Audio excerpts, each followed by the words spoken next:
let's continue the lecture. In last lecture, what we studied that how to write the equations of motion in rotational physics. हमने linear physics में equations use की थी, उनको हमने rotational physics में convert किया. ठीक है, अब हम one by one in equations को prove करेंगे. The very first equation is how to pronunciate this omega equal to omega naught plus alpha t. ठीक है, you just suppose that we have a rigid body, right, and it is rotating about some axis, right, with uniform angular acceleration, and that is alpha. So we know that what we know ठीक है, मैं आपको compare करके पढ़ाऊंगी. a, ठीक है, आपका जो a होता है वो किसके इक्वल होता है, dv by dt. तो लीनियर फिजिक्स में how to write alpha equals to d omega by d t. Why we are using, because we are just supposing that we have a body, suppose we have a rigid body, isn't it, about a given axis, and it is rotating with some angular acceleration, is rotating with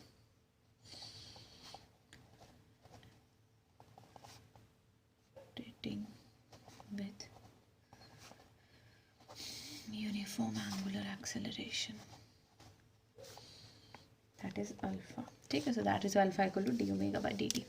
So now we just integrate this equation, integrate both sides. How to integrate?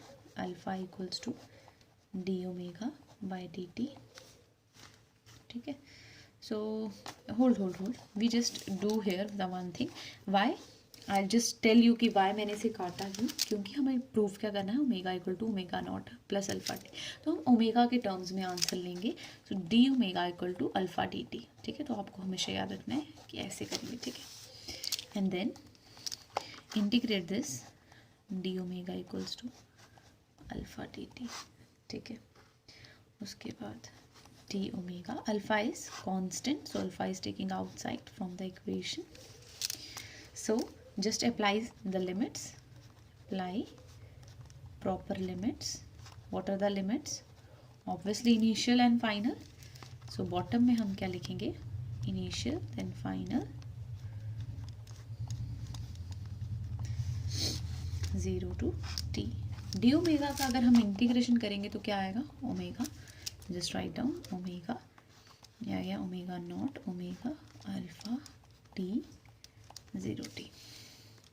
Final minus initial होता है, this is omega minus omega not alpha t minus 0. So this is omega minus omega not equal to alpha t, and omega equal to omega not plus alpha t. So this is a way that how to prove the equation, right.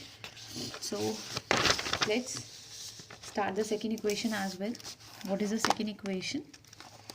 It is theta equals to omega naught t plus half alpha t square, right? So sorry, excuse me.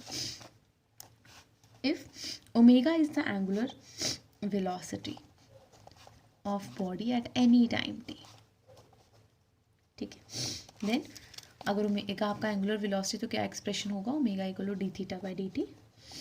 ठीक है, आपका एक first result. और हम first equation लिखेंगे. First equation क्या था हमारे पास, क्या था, omega equal to omega not plus alpha t, right. So this is a second equation.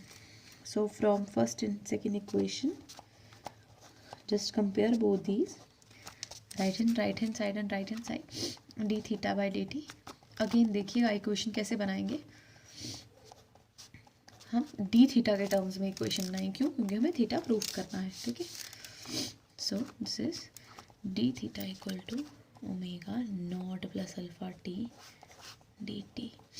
ठीक है, and now what we do, we have to apply the limits. Why? Because d theta से हमें कहाँ जाना है, थीटा पे.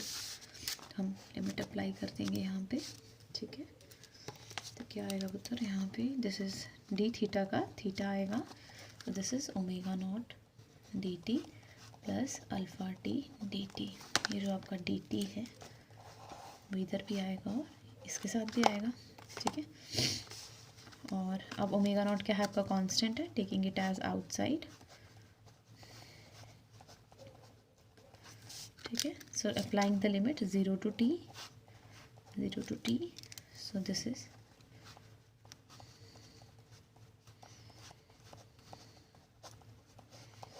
0 to t.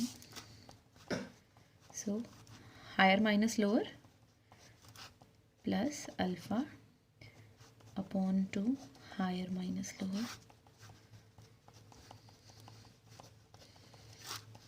So in this way we'll prove the second equation, right?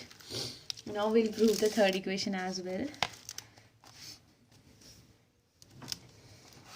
Third equation is omega square minus omega naught square equal to 2 alpha theta, because 2as था, alpha theta है, ठीक है. हम जानते हैं एंगुलर एक्सेलरेशन का क्या formula है, इसे एंगुलर एक्सेलरेशन बोलते हैं. अल्फ़ा इक्वल टू डी डब्ल्यू बाई डी टी. कभी भी भूल जाए तो equal to d v by d t आपको याद है, ए की जगह अल्फ़ा और वी की जगह W.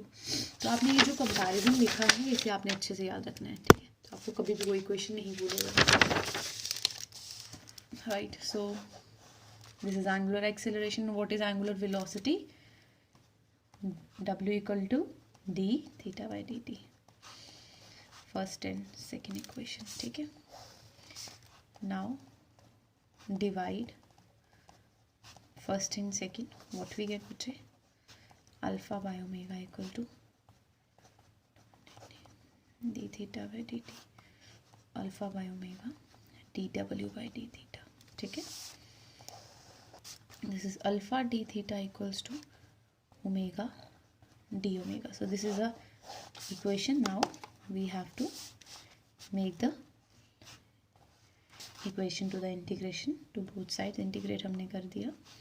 So this is alpha d theta omega d omega, ठीक है. तो क्या लिमिट्स आएंगे आपकी? सबसे पहले हम कांस्टेंट को बाहर निकाल लेते हैं. Alpha taking at outside, omega तो कांस्टेंट नहीं है आपका, तो यहाँ पे आपका थीटा का हो जाएगा 0 से थीटा, ओमेगा क्या आएगा, ओमेगा नॉट से omega. So this is alpha D theta का इंटीग्रेशन क्या होगा, थीटा. ओमेगा डी ओमेगा का क्या होगा, omega square by 2, right. So this is 0 and theta, omega naught and omega. तो हम इसे ऊपर कर लेते हैं यहाँ पे, ठीक है. This is alpha and theta minus 0, upper limit minus lower limit equals to 1 by 2 outside, omega square minus omega naught square. This is alpha 0 and omega square minus omega naught square, alpha theta half omega square omega naught square. So what we get, 2 alpha theta equal to omega square minus omega naught square. So this is